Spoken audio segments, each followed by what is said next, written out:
Welcome back to my channel. നമുക്കിന്നൊരു കിള്ളി സാമ്പാർ ഉണ്ടാക്കിയാലോ? അതിന് വേണ്ടിയിട്ട് ഞാൻ സബോള, ചെറിയ ഉള്ളി, പച്ചമുളക്, വെളുത്തുള്ളി, കറിവേപ്പില, തക്കാളി, മല്ലിയില, പിന്നെ ഇതാ ഈ കപ്പിന് ഒരു കപ്പ് പരിപ്പ്, കടലപ്പരിപ്പാണ് ഞാനിവിടെ എടുത്തിരിക്കുന്നത്. ഇത്രയും സാധനം എടുത്ത് വെച്ചിട്ടുണ്ട്. ഇനി ഇത് നല്ലതുപോലെ നമുക്കൊന്ന് കഴുകിയെടുക്കണം. 1-2 വെള്ളത്തിൽ നന്നായിട്ട് പരിപ്പ് ഞെരടി കഴുകിയെടുക്കണം. നമ്മൾ തമിഴ്നാട്ടിലൊക്കെ ചെല്ലുമ്പോൾ നമുക്കൊരു സാമ്പാർ കിട്ടത്തില്ലേ, ആ സാമ്പാറാണേ. നമ്മൾ സാധാരണ വെളുത്തുള്ളിയൊന്നും സാമ്പാറിൽ ചേർക്കാറില്ലല്ലോ. ഇനി നമുക്ക് ഈ ഉള്ളിയും വെളുത്തുള്ളിയും സവോളയൊക്കെ ഒന്ന് വൃത്തിയാക്കിയെടുക്കാം. ഇതാ ഞാനതൊക്കെ ഒന്ന് വൃത്തിയാക്കി എടുത്തിട്ടുണ്ട്. ഇനി നമുക്ക് വെളുത്തുള്ളി ഞാൻ ഇത്ര എടുത്ത് വെച്ചെങ്കിൽ ഇതിൽ നിന്നൊരു 3 അല്ലി വെളുത്തുള്ളിയൊക്കെ എടുക്കുന്നുള്ളേ. കാരണം നമ്മൾ സാധാരണ ഈ സാമ്പാറിൽ ഇങ്ങനത്തെ വെളുത്തുള്ളി അങ്ങനെയുള്ള പരിപാടിയൊന്നും ഇല്ലല്ലോ. പക്ഷേ അത് കഴിച്ചപ്പോൾ നല്ല ടേസ്റ്റാണ്. അപ്പം അതുകൊണ്ടാണ് ഞാനൊന്ന് ഉണ്ടാക്കാമെന്ന് വിചാരിച്ചത്.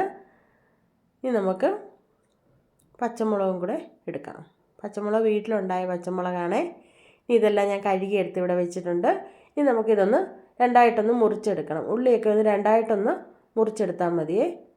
അതുപോലെ വെളുത്തുള്ളിയും സബോള ഞാൻ ഇത്തിരി വലുതായിട്ടങ്ങ് മുറിച്ചിടുവാണ്.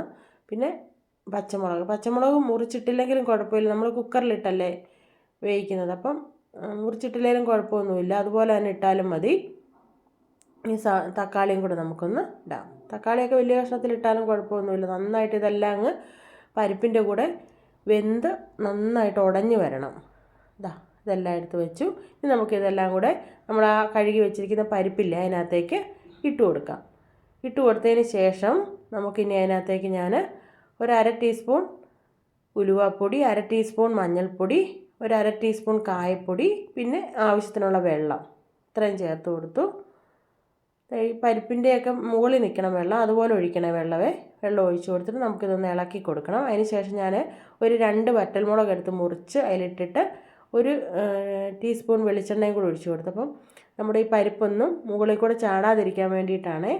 അല്ലെങ്കിൽ പരിപ്പ് നമ്മൾ തിളച്ച് കഴിയുമ്പോൾ ഇതിൻ്റെ മുകളിലെല്ലാം ചാടി ഗ്യാസിൻ്റെ ഫ്ലെയിമിലും എല്ലാം വീഴും. അപ്പം ഇനി നമുക്ക് പരിപ്പ് ഒക്കെ വെന്തോന്നൊന്ന് നോക്കാം. പരിപ്പൊക്കെ നന്നായിട്ടിവിടെ വെന്തിട്ടുണ്ട് കേട്ടോ, നല്ലതുപോലെ വെന്തിട്ടുണ്ട്.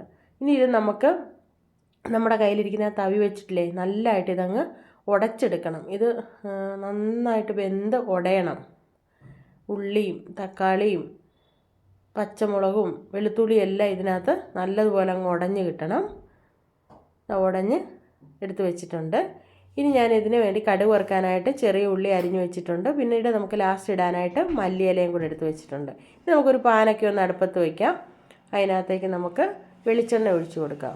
വെളിച്ചെണ്ണ ഒഴിച്ച് കൊടുത്തിട്ടുണ്ട്.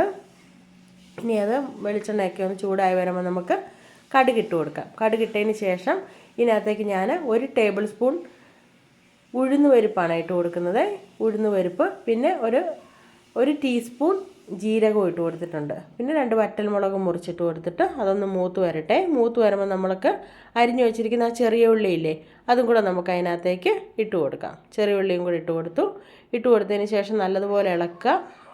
ഒരുപാട് അങ്ങ് ബ്രൗൺ കളറൊന്നും ആകണ്ട, ഒരു ചെറിയൊരു ബ്രൗൺ കളറായി വരുമ്പോഴത്തേനും ഞാൻ അതിനകത്തേക്ക് ഉപ്പും കൂടി, ഇതുവരെ നമ്മൾ ഉപ്പ് ചേർത്തില്ല സാമ്പാറിൽ, ഉപ്പും കൂടി ഇട്ട് കൊടുത്തു. അതിന് ശേഷം ഞാൻ ഒരു 1/4 ടീസ്പൂൺ മുളക് പൊടി, കാശ്മീരി ചില്ലിപ്പൊടിയാണ്, ഒരു 1/2 ടീസ്പൂൺ മല്ലിപ്പൊടി, പിന്നെ ഒരു 1/2 ടീസ്പൂൺ കായപ്പൊടിയും കൂടി ഇട്ട് കൊടുത്തിട്ട് 2 തണ്ട് കറിവേപ്പിലയും കൂടി ഇട്ട് നല്ലതുപോലെ ഒന്ന് ഇളക്കിയതിന് ശേഷം നമുക്കിനി ഇത് ആ സാമ്പാറിനകത്തേക്ക് ഒഴിച്ചു കൊടുക്കാം. സാമ്പാറിലേക്ക് ഒഴിച്ചു കൊടുത്തു. ഇത് പിന്നെ വെള്ളം നമ്മുടെ ആവശ്യത്തിനനുസരിച്ച് ചേർക്കാം കേട്ടോ. ഇതിന് ഇത്തിരി വെള്ളം മുന്നോട്ട് നിൽക്കുന്ന സാമ്പാറാണ്. ഞാൻ ഒരുപാട് വെള്ളം പക്ഷേ ഒഴിച്ചിട്ടില്ല. ഞാനിത് ചപ്പാത്തിയുടെ കൂടെയൊക്കെ കഴിക്കാമെന്ന് ഓർത്താണ് എടുത്തത്.